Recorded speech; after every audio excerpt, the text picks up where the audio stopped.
नमस्कार दोस्तों, स्वागत है आपका के ऑनलाइन एजुकेशन के इस प्लेटफॉर्म पर। और आज हम बात करने जा रहे हैं भारत के भूगोल की, जिसमें हम सबसे पहले बात करेंगे अपवाह तंत्र की। हम अभी तक काफ़ी पार्ट्स को कवर कर चुके हैं इसमें, जैसे कि बात करते हैं अगर हिमालय की चोटियों की, प्रायद्वीपीय भारत की चोटियों की, तो हमने वो देख लिया था। हमने देख लिया था भारत के चट्टानों के विषय में, साथ में हमने देखा था पृथ्वी की आंतरिक संरचना के बारे में। अपनी इसी कड़ी को आगे बढ़ाते हुए आज हम पहुंच गए हैं रिवर सिस्टम तक, और आज हम बात करने जा रहे हैं अपवाह तंत्र रिवर सिस्टम की। और अगर जैसा कि हम बात करते हैं भारत के अपवाह तंत्र की, तो इसमें मेनली अपवाह तंत्र में कौन कौन सी चीज़ें आ जाती हैं, भारत में कौन कौन सी नदियाँ आती हैं। तो आप जानते ही हैं कि भारत की दो मुख्य नदियाँ कौन कौन सी हैं। एक है प्रायद्वीपीय भारत की नदियाँ, तो दूसरी हैं हिमालय से निकलने वाली नदियाँ, और इन्हीं के बारे में हम करेंगे बात। तो इसमें हम बेसिकली क्या देखने वाले हैं, हम देखने वाले हैं कि जितनी भी नदियां हिमालय की हैं, जितनी भी मान लीजिए चाहे सिंधु हो, चाहे सतलज हो, चाहे कोई भी हो, उनको हम देखेंगे। गंगा रिवर सिस्टम को हम देखेंगे, हम ब्रह्मपुत्र रिवर सिस्टम को देखेंगे, और हिमालय की नदियों को जब हम कर लेंगे तो उसके बाद फिर हम आगे बढ़ेंगे और हम आगे बढ़कर देखेंगे कि प्रायद्वीपीय भारत में कौन कौन सी नदियाँ हैं, और इन नदियों में कौन कौन सी नदियाँ बंगाल की खाड़ी की तरफ जाती हैं, तो कौन सी कहाँ जाती हैं, अरब सागर में जाती हैं। और अगर हम बात करें इसके टॉपिक की इम्पॉर्टेंस की, तो ऐसा कोई भी एग्ज़ाम तो हो ही नहीं सकता जिसमें इंडियन रिवर सिस्टम के बारे में क्वेश्चन ना हो। चाहे आप किसी भी एग्ज़ाम में चले जाएं, हायर लेवल से लेकर लोअर लेवल तक, अगर आप क्वेश्चन उसमें आपको भारत के रिवर सिस्टम से क्वेश्चन ना मिले तो वो पेपर पूरा ही नहीं होता जनरल स्टडीज़ का। तो इम्पॉर्टेंस के हिसाब से तो बहुत ही इम्पॉर्टेंट टॉपिक है, डिपेंड करता है बस कि क्वेश्चन कितने नंबर्स में आते हैं, ठीक है। और अगर बात करें ट्रिब्यूटरीज़ की और रिवर्स की ट्रिब्यूटरीज़ की, तो संख्या इनकी बहुत बड़ी है, संख्या इनकी है बहुत बड़ी। और नॉर्मली क्या होता है कि चीज़ें याद नहीं रह जाती हैं। अगर आपसे सिंपली से कोई पूछ ले कि भैया बताओ क्या बोलते हैं हुंजा नदी किसकी ट्रिब्यूटरी है, तो उसके लिए जब तक आपको पूरी डिटेल पता ना हो, श्योक नदी किसकी ट्रिब्यूटरी है, नुब्रा नदी किसकी है, और वुलर झील कहाँ पे स्थित है, चेनाब नदी कहाँ से निकलती है, कहाँ पहुँचती है, किन किन स्टेट्स में जाती है, और महानदी के बारे में कौन कौन से स्टेट में ये फ़्लो कर रही है। इसी तरह से कर्नाटक से निकलने वाली नदी है, तमिलनाडु से निकलने वाली, जितनी बातें की जाए कम है। नदियाँ का एक जाल बिछा हुआ है पूरे भारत में, भारत में पूरी नदियों का जाल बिछा हुआ है। इसीलिए तो नदी जोड़ो परियोजना की बातें चलती हैं, जिससे कि सिंचाई वगैरह के कार्यक्रम बढ़ाए जा सकें। नदी जोड़ो कार्यक्रम का उद्देश्य क्या है, भारत की इतनी नदियों को जोड़ करके, और आज की डेट में आप देख रहे हैं टूरिज़्म के साथ साथ परिवहन के क्षेत्र में किस तरीके से नदी संरचना में नदियों को जोड़ने की बात की जाती है, कनेक्टिविटी को नदी के माध्यम से बढ़ाने की बात की जा रही है। तो हर क्षेत्र से हम देखें तो नदी सिस्टम हमारे लिए बहुत ही इम्पॉर्टेंट है, ठीक। तो आज हम बात करने जा रहे हैं इन्हीं नदी सिस्टम की। तो आइए फिर से आपका स्वागत है के ऑनलाइन एजुकेशन के इस प्लेटफॉर्म पर, और फिर से हम आज बात करते हैं रिवर सिस्टम के बारे में, और शुरू करते हैं अपना टॉपिक। तो आइए हम शुरू करते हैं अपना टॉपिक। और आप जानते हैं कि हमारा टॉपिक आज का क्या है, हमारा आज का टॉपिक है अपवाह तंत्र। आज का हमारा टॉपिक क्या है, अपवाह तंत्र। तो शुरू हो जाते हैं हम लोग, और रजिस्टर पेन निकाल लीजिए, क्योंकि आज अगर आपने पेन नहीं चलाया तो कुछ भी नहीं याद होगा। ये गारंटी है कि अगर आज आपने पेन नहीं चलाया तो आपको कुछ भी नहीं तैयार हो पाएगा। या तो आप पेन चलाइए साथ में, या तो चीज़ों को इतनी बार देख लीजिए कि याद हो जाए, ठीक है।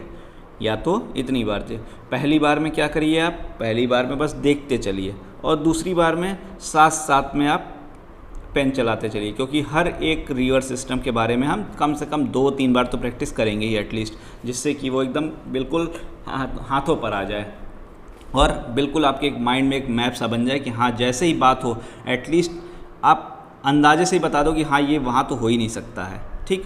अगर किसी महानदी की बात हो रही है, प्रायद्वीपीय भारत की जैसे नदी की बात हो रही है, तो आप नाम सुनते ही बता दो कि हाँ ये तो कर्नाटक में तो जा ही नहीं सकती है, ये महाराष्ट्र में तो जा ही नहीं सकती है, इस तरीके की बातें होंगी, ठीक। तो आइए शुरू करते हैं। तो अगर अपवाह तंत्र की हम बात करते हैं तो बेसिकली भारत में जो दो अपवाह तंत्र हैं, दो रिवर सिस्टम जो मेन हैं, एक तो है कौन सी, हिमालयी भारत की नदियाँ, एक तो है हिमालयी भारत की नदी, ठीक, मतलब हिमालय से निकलने वाली नदियाँ, हिमालयी पर्वत की नदियाँ, गुड। चलिए, और दूसरी कौन सी है हमारी, प्रायद्वीपीय भारत की नदियाँ, प्रायद्वीपीय भारत की नदियाँ। तो इनको पहले नदी सिस्टम शुरू करने से पहले हम कुछ खासियत देख लेते हैं इन नदी सिस्टम्स की, प्रायद्वीपीय भारत की नदियाँ, हम इनकी कुछ विशेषताएं देख लेते हैं, उसके बाद हम आगे बढ़ते चले जाएंगे, कोई ज़्यादा टाइम नहीं लगेगा। तो अगर हम बात करते हैं हिमालयी नदी की, किसकी बात करेंगे हम, हिमालयी नदी की, ठीक है। तो अगर हम हिमालयी नदी की बात करते हैं तो सबसे पहले तो आप ये बताइए कि दुनिया की बड़ी बड़ी चोटियाँ कहाँ पे हैं, हिमालय में ही तो हैं, हिमालय में ही तो हैं। और जब इन चोटियों से ऊंचाई से नदी गिरेगी तो तेज़ी से गिरेगी कि धीमे से गिरेगी, जाहिर सी बात है खूब तीव्रता से आएगी। तो यहाँ की जो नदियाँ हैं, एक तो लंबी बहुत हैं, लंबी कैसे भाई, देखते हैं, तिब्बत से निकलकर पाकिस्तान तक पहुँच जाती हैं, चीन से निकलती है कहाँ तक पहुँच जाती हैं, तो लंबी हैं और तीव्रता वाली नदियाँ हैं, तीव्रता वाली नदियाँ हैं, पहली खासियत। दूसरी खासियत की बात करते हैं हम, तो पहाड़ों से निकल रही हैं, पहाड़ों में पत्थर वत्थर सब मिलेगा, बहाते हुए चलेंगी, अवसाद मिलेगा आपको, क्या मिलेगा, अवसाद। तीसरी खूबी पे चलते हैं, वी आकार की घाटियाँ बनाती हैं ये, ठीक है, जॉर्ज का निर्माण करती हैं, कार की घाटियाँ बनाती हैं। उसके बाद में अगर हम बात करें तो सदावाहिनी है, सदा पानी बहता रहता है, क्यों बहता रहता है भैया, ऊपर ऊंचाई पर तापमान कम है, बर्फ़ पड़ती है, ग्लेशियर बनता है, ग्लेशियर से पिघलता रहता है ग्लेशियर, ग्लोबल वार्मिंग सब होता रहता है। और उसके अलावा ग्लोबल वार्मिंग को तो छोड़िए, वो तो अलग ही फिनोमिना है।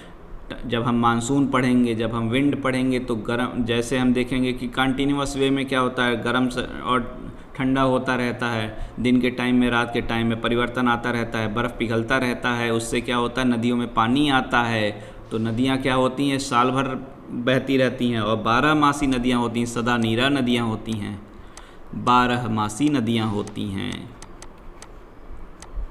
12 महीने पानी बहेगा। और पानी कहाँ से आता है, ग्लेशियर से आता है, ग्लेशियर से आता है। और खाली ग्लेशियर से आएगा, बारिश नहीं होगी, होगी क्यों नहीं, बारिश भी होगी, वर्षा का जल भी प्राप्त करती हैं, ये से जल प्राप्त करती हैं।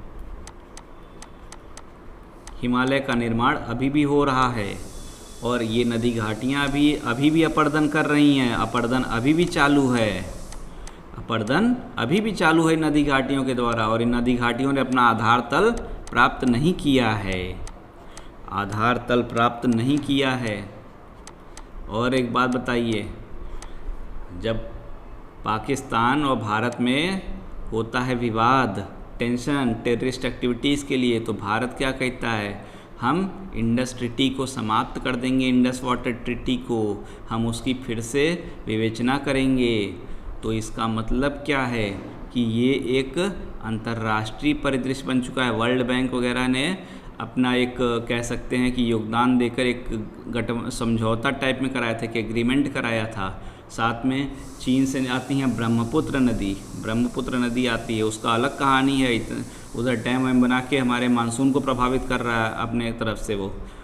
तो जब हम मानसून पढ़ेंगे तो हम देखेंगे कैसे ब्रह्मपुत्र नदी जब पहुंचती है नॉर्थ ईस्ट में तो वहाँ पे आने में देरी हो जा रही है, कहानी हो जा रही है। उसके बाद में उधर डैम बनाने से वाष्पीकृत होने में टाइम लग रहा है। तो क्या कहानी है इसका मतलब कि एक अंतर्राष्ट्रीय परिदृश्य पे ये नदियाँ आ गई हैं। ये नदियाँ अंतर्राष्ट्रीय नदियाँ हैं। क्या हैं? अंतर्राष्ट्रीय नदियाँ हैं। ठीक है, चलिए, अंतर्राष्ट्रीय नदियाँ हैं। ओके, अंतर्राष्ट्रीय नदियाँ हैं। उसके बाद में इसके बाद में अगर विसर्प की बात करते हैं, ये नदियाँ विसर्प नहीं बनाती हैं। इसका केवल एक अपवाद है, वो है झेलम। विसर्प नहीं, बस झेलम एक है अपवाद। झेलम एक अपवाद है। और उसके बाद में ये सारी कहानी हो गई किसके बारे में, हिमालय नदी की विशेषताओं के बारे में। अगर आपसे हिमालय नदी की विशेषता के विषय में पूछा जाता है तो आप ये सारी चीज़ें बता सकते हैं। नेक्स्ट हम आते हैं किसमें, प्रायद्वीपीय भारत की नदियों के विषय में। प्रायद्वीपीय भारत की नदियों विषय में जस्ट रिवर्स, जस्ट चिल नहीं, जस्ट रिवर्स। और जो हिमालय की हैं बातें हैं उससे हम उल्टा आ जाते हैं। यहाँ की नदियाँ ऊंचाई अधिक नहीं होने से तीव्रता कम है, ठीक है। अवसादों का उतना प्रभाव यहाँ पे अवसाद वगैरह नहीं है बट मिनिमम कह सकते हैं, नहीं के बराबर। घाटियाँ नहीं बनाती। वर्ष भर पानी रहेगा नहीं रहेगा, जब बारिश होगी तभी टंकी भरेगी, क्योंकि ग्लेशियर नहीं है, मौसमी है, नदियाँ मौसमी हैं, ठीक है। अंतर्राष्ट्रीय स्तर पर है नहीं, अंतर्राष्ट्रीय नहीं है। और इन नदियों ने अपना आधार तल प्राप्त कर लिया। अब इनमें ज़्यादा अपरदन वगैरह कुछ नहीं हो रहा है, आधार प्राप्त कर लिया है। तो ये हो गई हमारी किसकी विशेषताएं, ये हो गई हमारी बेसिक सी विशेषताएं किसके विषय में, हमारी हिमालय और प्रायद्वीपीय नदियों की। अब हम पहुंचते हैं अपने सबसे महत्वपूर्ण टॉपिक पर, और हम शुरू करने जा रहे हैं वो रिवर सिस्टम को। और हम शुरू करेंगे कौन सा रिवर सिस्टम, सबसे पहले हिमालय के। तो हिमालय की जब हम बात करते हैं, हिमालय नदी तंत्र में जब हम बात करते हैं हिमालयी नदी तंत्र में, तो आपको कौन कौन सी नदी मिलती है पता है, बताइए। एक तो मिलता है सिंधु नदी तंत्र,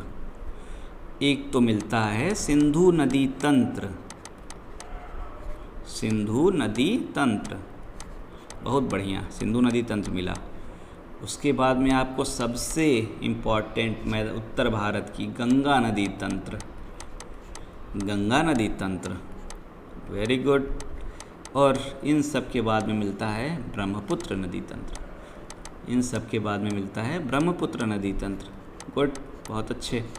अब हमको इनके बारे में डिटेल से एक एक नदियों के बारे में देखेंगे, इनकी ट्रिब्यूटरीज के बारे में देखेंगे, कहाँ से निकल रही हैं, कैसे निकल रही हैं, कहाँ फ्लो कर रही हैं, सब चीज़ें हम बहुत आराम से देखेंगे। ठंडे दिमाग से बैठिए आप लोग, चाय पानी ले लीजिए बगल में, कुछ भी लेना हो, क्योंकि उठने का मौका मिलेगा नहीं, ठीक है।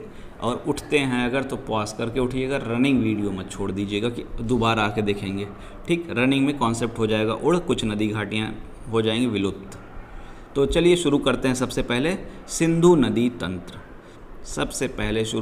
सिंधु नदी तंत्र के विषय में हम अलग अलग पेनों का हम यूज़ करेंगे इसमें, जिससे कि डिफरेंस एक बना रहे। तो सिंधु नदी तंत्र से शुरू करेंगे और बढ़ते चले जाएंगे। तो सिंधु नदी तंत्र से शुरू करने से पहले हम आ जाते हैं थोड़ा सा भारत के नक्शे में, और भारत के नक्शे का एक ऊपरी भाग हम थोड़ा सा बनाने का प्रयास करते हैं, इस तरह से रफ वे में। हम अपने भारत के नक्शे को थोड़ा सा ऊपर में का हिस्सा जो हमारा है उसको हम बनाने का प्रयास करेंगे। इस तरीके से हम बना लिए, ठीक है। ये हमारा ऊपर का जो कुछ हिस्सा है हमारा मेन, उसको हमने बना लिया।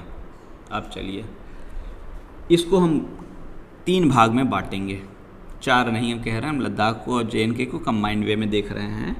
तो हम सबसे पहले इसको हम 3 भाग में बांटेंगे। एक है हमारा ऊपर का भाग, मान लीजिए यहाँ से यहाँ तक, एकदम एग्जैक्ट नहीं बन रहा है, थोड़ा सा उसको आप कोऑपरेट कर लीजिएगा, ठीक है। उसके बाद में एक हमने यहाँ पे खींचा। ऊपर का भाग हमारा कौन सा हो गया, ऊपर का भाग हमारा है JNK एंड लद्दाख। अब POK को भी आप मान ही लीजिए यहीं पे ऊपर के साइड में POK भी, ठीक है, POK, ठीक। उसके बाद में नीचे आते हैं, इधर आपको क्या मिलता है, पंजाब, इधर आपको मिला पंजाब, और यहाँ पे क्या मिला, हिमाचल प्रदेश। कंगना रनौत का हिमाचल प्रदेश मिल गया इधर आपको, आजकल काफ़ी नाम चल रहा है, चर्चा में है।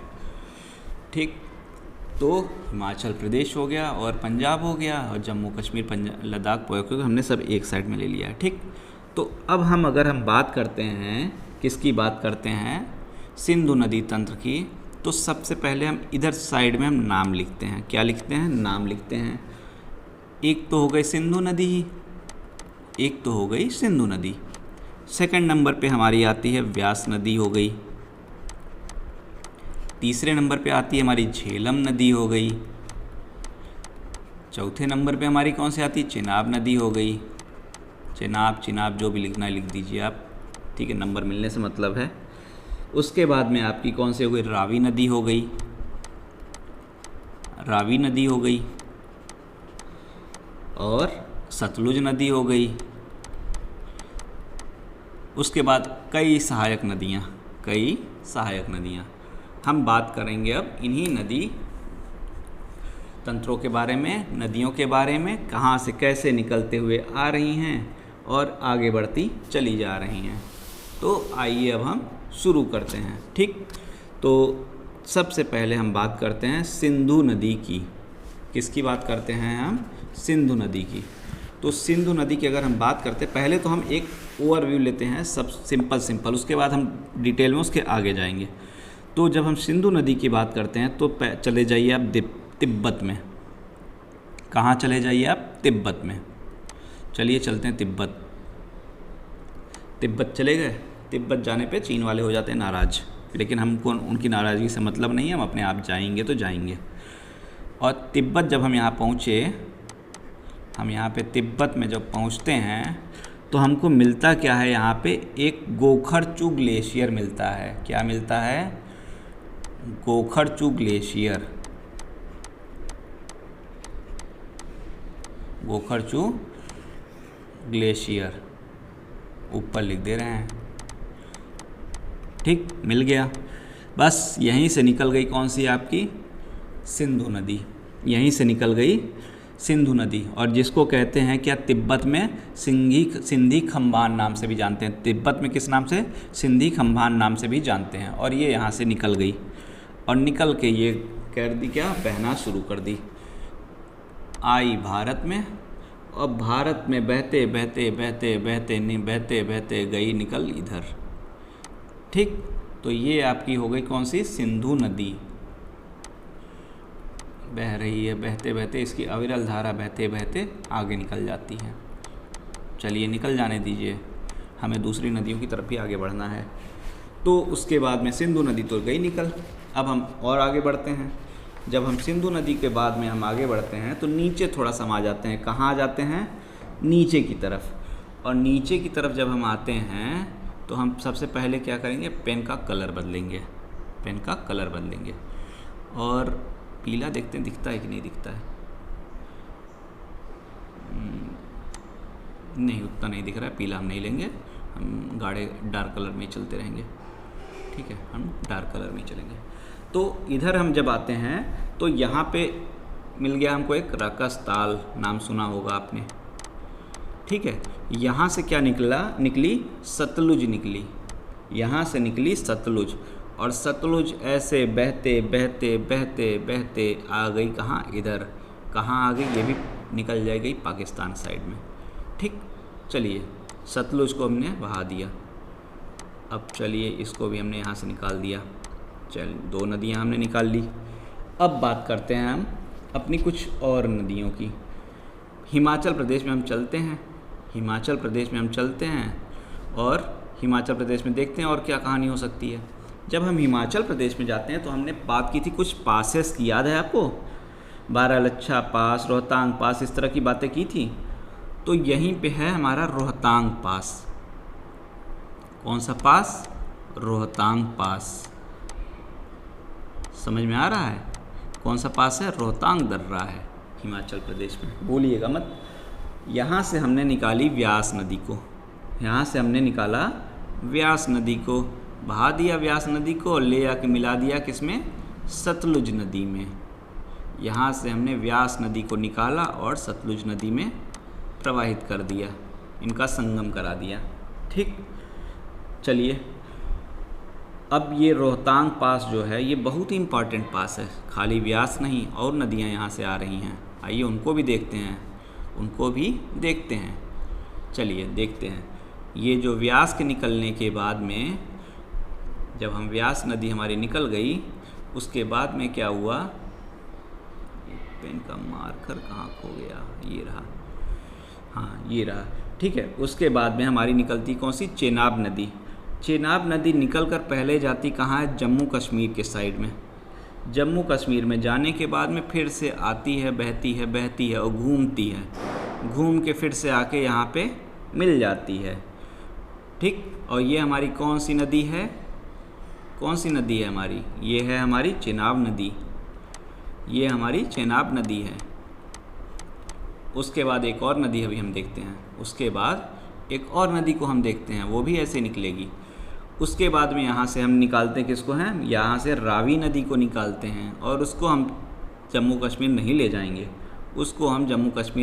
जाएंगे, हम यहाँ पे ले आएंगे, उसको मिला देंगे चेनाब नदी में, और ये कौन सी नदी है हमारी, रावी नदी, ये हमारी है रावी नदी। उसके बाद में एक और अभी हम नदी निकालेंगे, वो नदी हमारी होगी झेलम नदी, जो कहाँ से निकलेगी, कश्मीर में निकलेगी वेरीनाग झील से। ठीक, वहाँ से निकलेगी ये, और ये भी आगे जाके चेनाब में मिल जाएगी। आइए हम उसको भी मिलाते हैं। यहाँ मान लीजिए यहाँ पे क्या है आपका, वेरीनाग झील है। यहाँ से हमने कौन सी नदी निकाली, यहाँ से हमने नदी निकाली है झेलम, और उसको हम मिला देते हैं किस में, ऐसे प्रवाहित करते हैं, इसको हम मिला देते हैं, इसको भी किस में, हम चेनाब में, इसको भी हम मिला देते हैं चेनाब में। और अब आप देखिए यहाँ पे सिंधु बनाया, ब्यास बनाया, झेलम बनाया, चेनाब बनाया, रावी बनाया, सतलुज बनाया। ओके, अब बहुत ही इम्पोर्टेंट चीज़ पे, हर एक लाइन जो है क्वेश्चन है, बहुत सीरियस सुनिएगा। अब आप देखिए, सिंधु नदी क्या पंजाब में जा रही है, सिंधु नदी पंजाब में जा रही है, उत्तर आपका हाँ या ना, उत्तर हाँ में है या ना में है, देख के बता सकते हैं आप। हिमाचल में जा रही है, हाँ या ना, दोनों चीज़ें बताइए, हाँ या ना। जा रही तो देखिए भाई, अगर आपको अभी जाते हुए दिख रहा है तो चश्मा लगवाना पड़ेगा, क्योंकि आंखें कमज़ोर हो गई हैं, 6x6 की आंखें चाहिए तो। और उसके बाद में अगर कोई दिक्कत आ रही तुरंत चेक कराना पड़ेगा, जिसके एग्ज़ाम में कोई दिक्कत ना आने पाए क्वेश्चन पढ़ने में। तो इस तरीके से हमको सबसे पहले क्या करना होगा, हम यहाँ से देखेंगे क्या कि कौन कौन से राज्यों में कौन सी नदी जा रही। तो अगर हम बात करते हैं किसकी, सिंधु नदी की, तो ये सिर्फ पंजाब और हिमाचल में नहीं जा रही है। उसके बाद में अगर हम झेलम नदी की बात हम कर लेते हैं, तो क्या ये जा रही है, जा रही है पंजाब और हिमाचल में? नहीं, ये भी नहीं जा रही है। तो सिंधु और झेलम इनका कोई ना नाता है, दूर दूर तक इनका कोई नाता नहीं है पंजाब और हिमालय से। एक पॉइंट है, हम नेक्स्ट स्लाइड में लिखेंगे, क्योंकि ये स्लाइड बदल जाएगी तो दिक्कत हो जाएगा देखने में, इसलिए अभी मैं सिर्फ बता रहा हूँ, आप सुनिए, नेक्स्ट स्लाइड में मैं लिख भी दूंगा इसको। तो क्या हो गया बात, सिंधु और झेलम की बात। चेनाब की अगर आप बात करते हैं, तो क्या ये पंजाब में जा रही है? चेनाब की अगर हम बात करें तो ये पंजाब में गई क्या? नहीं गई, चेनाब पंजाब में नहीं गई। और आगे बढ़िए, रावी पे आ जाइए, रावी जम्मू कश्मीर के साइड में गई? नहीं गई। व्यास जम्मू कश्मीर गई? नहीं गई। सतलुज जम्मू कश्मीर गई? नहीं गई। तो इस मैप के द्वारा अगर आप देखते हैं, किताबों में आप पढ़ते रहते हैं, सिंधु नदी, व्यास नदी यहाँ से ऐसे निकली, वहाँ पे उसको उससे मिली, उससे याद नहीं होता। लेकिन इसको देख के आप आइडिया लगा सकते हैं कि कौन सी नदी किस स्टेट की तरफ से जा रही है। अब हम इसको नेक्स्ट स्लाइड में अपने लिखते हैं, ठीक। एक बार फिर से बहुत ध्यान से इसको देख लीजिए आप लोग। नेक्स्ट स्लाइड में चल देते हैं हम, आइए चलते हैं। तो हमारी जो ब्यास नदी है, वो कहाँ कहाँ फ्लो कर रही है? हिमाचल प्रदेश में, हिमाचल प्रदेश में फ्लो कर रही है। और कहाँ पे फ्लो कर रही है? ये पंजाब में फ्लो कर रही थी, पंजाब में फ्लो कर रही थी। ठीक है, चलिए ठीक। दूसरा हम आते हैं आगे। सतलुज कहाँ कहाँ कर रही थी? सतलुज कहाँ से निकल रही थी, कहाँ तक जा रही थी? सतलुज की अगर हम बात करते हैं तो यह तिब्बत से निकल रही थी, तिब्बत से निकल रही थी। उसके बाद में कहाँ से प्रवेश कर रही थी? हिमाचल प्रदेश में प्रवेश कर रही थी। हिमाचल प्रदेश के बाद में कहाँ चली जा रही थी? पंजाब चली जा रही थी। पंजाब से किस तरफ चली जा रही थी? पाकिस्तान चली जा रही थी। समझ में आया?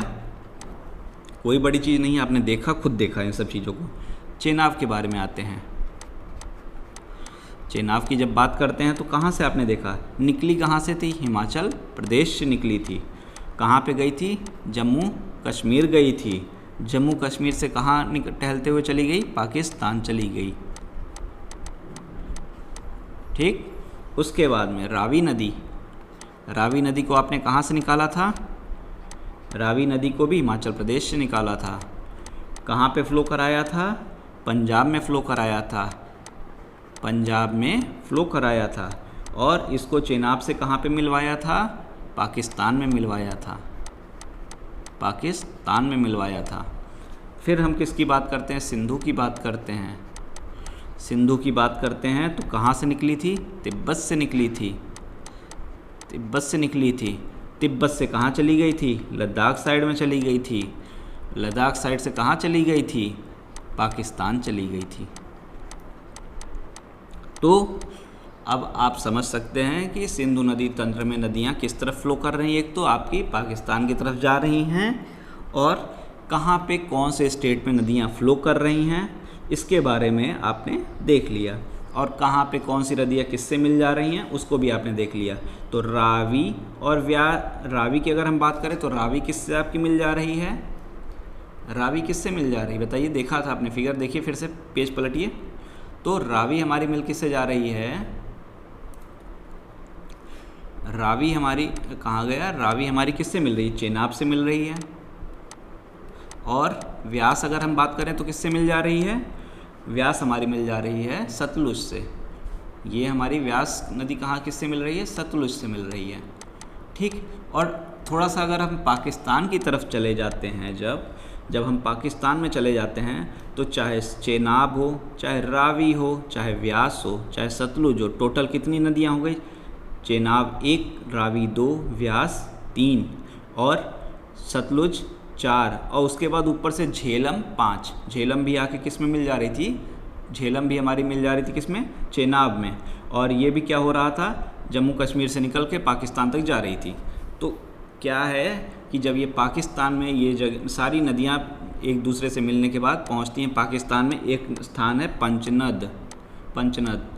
ठीक है, वहाँ पे ये सारी नदियाँ, पांचों नदियाँ मिल जाती हैं, जिसमें 5 में कौन कौन सी? एक तो हमारी हो गई झेलम, झेलम, चिनाब, झेलम, चिनाब, व्यास, रावी, व्यास, रावी, सतलुज। इन आपस में मिलने के बाद एक स्थान पे जाके सब कनेक्ट हो जा रही हैं, क्योंकि मेनली देखिए इधर से आई चेनाब, इधर से आई सतलुज, और बाकी कोई इन्हीं से मिल रही, कोई यहाँ से इनसे मिल रही हैं, कोई इससे ऐसे मिल रही है। हो गई झेलम हुआ, ठीक है, झेलम हुआ, ये खुद अपने आप में चेनाब हो गई, ये चेनाब हो गई। उसके बाद में ये हो गई रावी, ये हो गई रावी, ये हो गई व्यास, ये हो गई सतलुज, और यहाँ पे ये दोनों मिल गई कहाँ? पंचनद में। गुड। ठीक, ये हो गया हमारा बेसिक स्ट्रक्चर, बेसिक स्ट्रक्चर।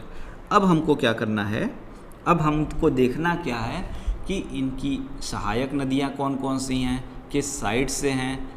तो ये सारी चीज़ें अब हम देखेंगे, और उसको हम देखेंगे अपनी नेक्स्ट स्लाइड में, नेक्स्ट स्लाइड में देखेंगे। और नेक्स्ट स्लाइड में कहें तो क्या, नेक्स्ट पार्ट में। अभी हम इतना ही रखते हैं, नहीं तो वीडियो बहुत लंबा हो जाएगा, क्योंकि सिंधु नदी तंत्र में हम जैसे एक एक नदियों का डिटेल करेंगे तो ऑलमोस्ट 30-40 मिनट्स उसी में लग जाएंगे, क्योंकि हम रिपीट कर करके करेंगे। तो इसको हम अभी इतने भी रोकते हैं, नेक्स्ट पार्ट में हम फिर से मिलते हैं। और उम्मीद कर रहे हैं कि आपको ये सारी चीज़ें पसंद आई होंगी, और पसंद आई होंगी आपको अच्छे से कनेक्टिविटी आपकी बैठी होगी, आपने इसको नोट किया होगा। बहुत ही इंपॉर्टेंट चीज़ है, हर एक लाइन अपने आप में क्वेश्चन है, इसको लिखिएगा, प्रैक्टिस करिएगा, मैप में देखिएगा, जैसे आप कर सकते हैं वैसे करिएगा, एनसीईआरटी में देखना हो वैसे देखिएगा। अभी आप इसको देखने के बाद जब एनसीईआरटी में देखेंगे तो अपने आप और चीज़ें आपको क्लियर हो जाएंगी। और इसी तरह से इस चैनल को देखते रहिए, लोगों तक पहुंचाते रहिए जितना हो सके, और लोगों को एक कम्पिटिटिव इन्वायरमेंट में लाते रहिए, जिससे जितना ज़्यादा कंपटीशन होगा उतना ज़्यादा एक अच्छी प्रिपरेशन होती है। थैंक यू अभी के लिए, थैंक यू।